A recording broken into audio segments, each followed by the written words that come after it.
Check out what a weapon this thing is.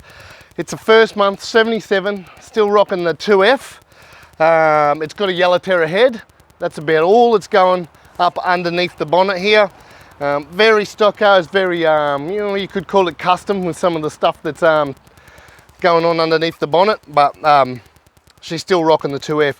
Now, this gentleman, it's great to meet new people. Never even heard of Mr. Land Cruiser.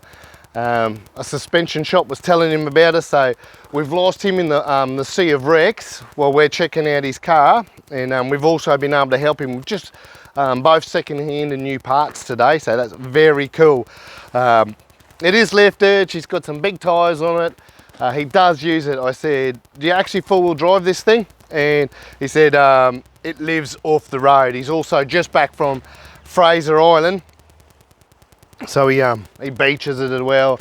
He's got a few of them actually. He's got a 6-wheeler in the Pilbara over in the WA, but with COVID stuck over here, so he's using his little shorty.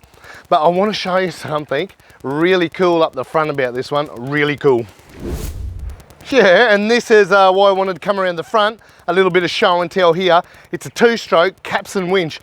That's all we know about this one. It's pulling 2.5 to 2.8 tons, so it's going to pull a road train. Park this up against the stump and off she goes.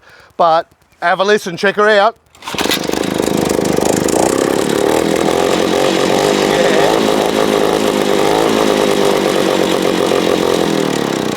How very cool is that? It's also got the bar work. It's all custom made. He's not happy with it, so we're chatting about he's going to make his own. He does it all himself. I'll show you some stuff at the back, but he does it all himself. So the bar's going, the rear end. Look at that, steel. The bar work, it's pretty cool. It's custom made. How do you get your stuff in there? It's all on struts. So that's pretty cool. You can still access the fridge, the stubbies, whatever you got going on back there. Very cool. I was left wondering what the hell are these the rods here for, and he's saying it's these jerry cans, 1 water, 1 petrol, and they're on a pivot, so it just makes life easy. So hence the rods coming out here. It's a shame they're not on there to have a better look of it, but they tilt and they go back. Very cool. Just stuff that he's thought of himself. He hands-on dude, just customs this stuff up. This is what it's all about. Very cool little shorty. She's got fiberglass guards, and it's got the fiberglass cut-off doors. She's a soft top. You've got to have the cut-off doors. The rest of it's steel. Checker plate everywhere. It's probably it's, you know, she's bush spec. Uses the damn thing, so it's all been patched up and kept on the road, and it's done a wicked job.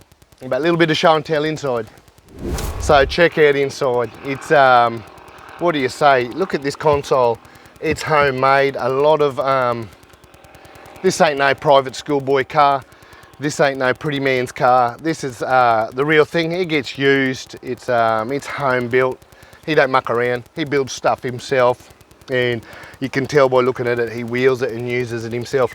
It's got the little sports steering wheel and no power steering, so that ain't for the faint-hearted right there. On the dash is just standard. It's got a stereo.